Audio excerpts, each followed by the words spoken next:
राधा वल्लभ श्री हरिवंश। गुरुदेव भगवान, आपके चरणों में दंडवत प्रणाम। गुरुजी, मुझ अदम से पापी से पाप कर्म बन गए हैं जिसकी माफी भी नहीं हो सकती। आप श्री के सामने आने की हिम्मत भी नहीं थी। पता नहीं कैसे आपकी कृपा से आपके समीप आ गया हूँ। मुझ देखो, हम ये तो नहीं जानना चाहेंगे कि आपने क्या पाप किया, पर हम ये जानना चाहते हैं कि जो पाप एक बार आपसे हो गया वो पुनरावृत्ति तो नहीं कर रहे हैं। एक बार गलती हो जाए तो वो क्षमा के काबिल होता है, कोई भी हो, जान के भी हो जाए तो वो कह रहा है जरूर जान के हो गई, पर वो अज्ञानी है, वो नहीं वास्तविक जानता। अब अगर वो गलती पुनरावृत्ति हो रही है, अब वो अक्षम्य हो जाती है। तो हमें देखना है कि अगर कोई भी हमसे ऐसी गलती हो गई जिसका हमें हृदय में पश्चाताप है कि नहीं होना चाहिए, कोई भी गलती हो, फिर हम दोबारा नहीं होनी चाहिए। अगर दोबारा नहीं होगी तो भगवान कहते हैं हम तो हम सर्वपापेभ्यो मोक्षयिष्यामि मा शुचः। अगर आप जान गए हो कि हमसे पाप हो गया है तो अब दोबारा ना हो। बात ध्यान रखना, दोबारा ना हो तो पहले वाला जो हो गया है कुछ और करने की जरूरत नहीं, प्रायश्चित करने की जरूरत नहीं। प्रभु का नाम जप करो, उनके आश्रित रहो, वो सब क्षमा कर देंगे, बड़े कृपालु हैं वो। पर अगर बार बार वही करते रहो, कहते रहो क्षमा करो, तो फिर दंड से नहीं बच सकते। ये पक्की बात समझ लो। आज सत्संग में सुना कि ये सब बुरा जो मैं अभी तक कर रहा था गलत है, और आज निश्चय किया कि अब लो नशानी अब ना नसीहो, और भगवान का भजन करने लगे तो भगवान कृपा करके सब वो नष्ट कर देंगे, सब माफ कर देंगे। लेकिन आज कहने के बाद फिर आप वही बार बार करेंगे तो प्लस हो जाएगा, फिर झेलना मुश्किल हो जाएगा।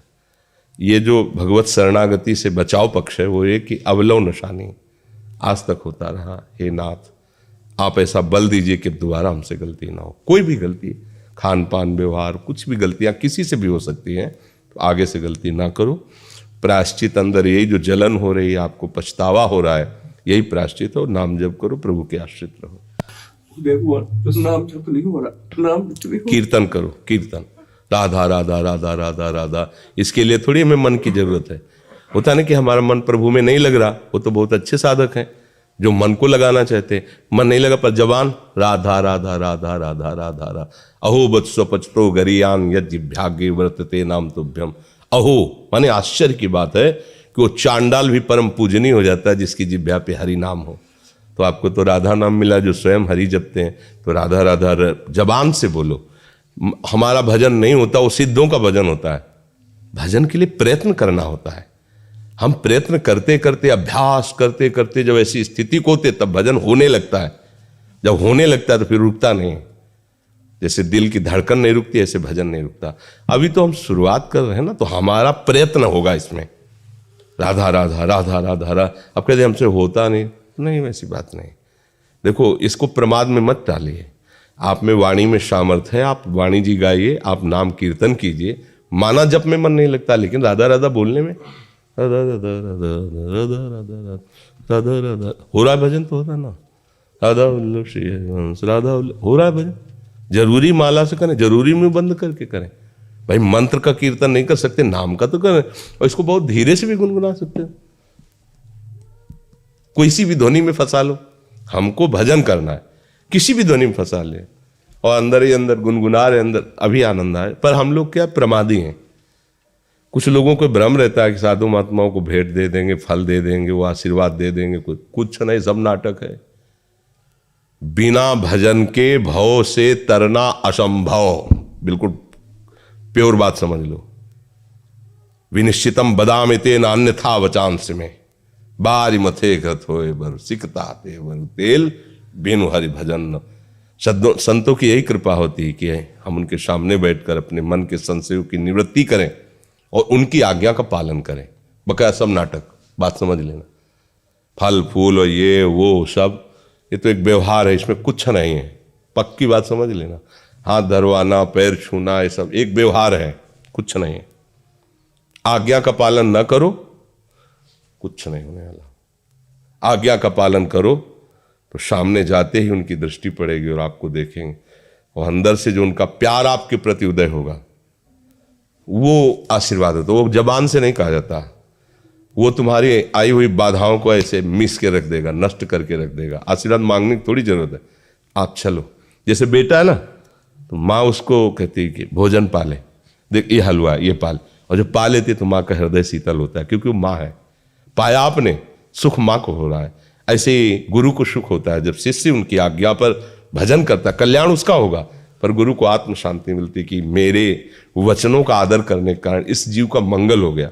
अब जो उसके बाधाएं पड़ रही वो अपने पावर से हटाएगा, क्योंकि आप चलना चाहते हैं ना, आप चलने के, जब आप चल ही नहीं रहे, आप विपरीत दिशा गुजार रहे, तो उनको चिढ़ लगेगी कि हम लाख बार समझाए, आप ऐसा ना करो, कर जाओ, अच्छा भोगो, जाके फिर भोगो। ऐसा माया फंसा देगी कि सामने नहीं आ पाओगे, ऐसा फंसा दे कि एक बार राधा नहीं बोल पाओगे। माया का प्रचंड रूप है, एक बार रामकृष्ण हरि नहीं बोल सकते, वो अपने पे आ जाए तो एक बार भगवान का चिंतन नहीं करने देगी। वो गुरु कृपा हो जाए तो भगवान का चिंतन क्या, भगवान स्वरूप हो जाओ, भगवान मैं हो जाओ। तो कृपा का मतलब जैसे लोगों को कहना होता है ना, जैसे ये सब नौटंकी नाटक है, इसमें कुछ नहीं है। अगर इससे हो तो लाइन से लग करके सब हाथ रखवा लो, परम पद में चले जाओ, तो अभी हम बिल्कुल तैयार हैं। जब हम घंटों बैठ करके रोगी शरीर कष्ट सहते हुए आपको उपदेश दे सकते हैं, तो 1 मिनट में यदि कल्याण हो तो हाथ रखने में क्या जाता है भैया। हम तो तैयार ही हैं, आपके जीवन के लिए तैयार है।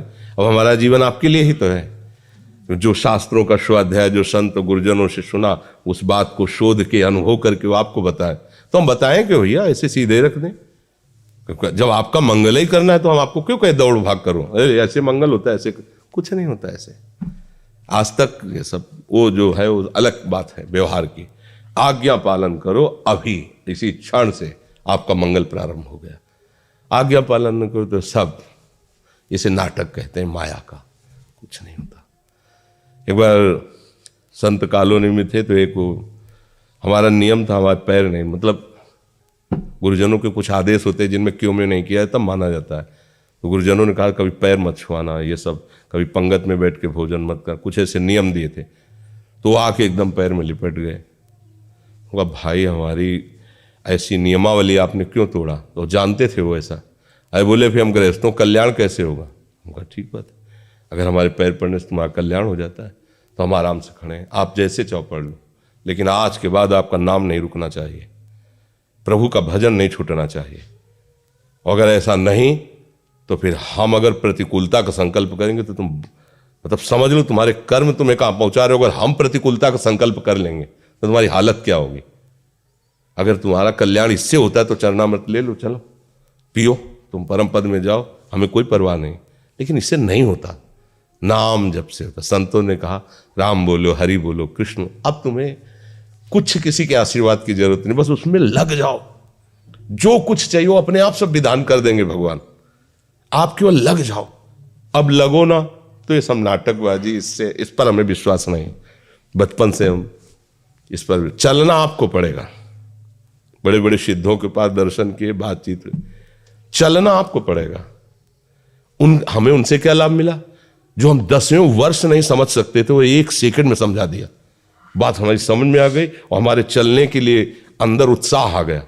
पर चलना आपको पड़ेगा, आप ना चलें तो कोई ऐसे नहीं पहुंचा पाएगा, पक्की बात है। नहीं तो भगवान सामने खड़े और अर्जुन को उपदेश कर रहे हैं अपनी प्राप्ति का, सामने खड़े कह रहे हैं कि अनन्य चेता सततम यो माम स्मृति नित्यशा तस्याम सुलभा पार्थ। सामने खड़े हैं, ये नहीं कह रहे मेरा दर्शन कर लो सुलभ हो गया दर, मुझे तुम देखते हुए भी नहीं देख पाओगे, मेरा अनन्य चिंतन करो, उसके लिए मैं सुलभ हो जाता हूं। सामने खड़े बातचीत कर रहे हैं। आए हुए विकारों को सहो, मात्रा स्पर्श सास्तु कौन्ते शीतोष्ण सुख दुखदा, इनको सहो, ये नाशवान है, तुम मेरा साक्षात्कार कर लोगे। मतलब समझो, भगवान सामने खड़े हो, चिंतन करो। तो संत जन कहते भगवान का चिंतन करो, अगर नहीं करोगे तो नहीं समझ पाओगे, इसलिए सावधान चलो।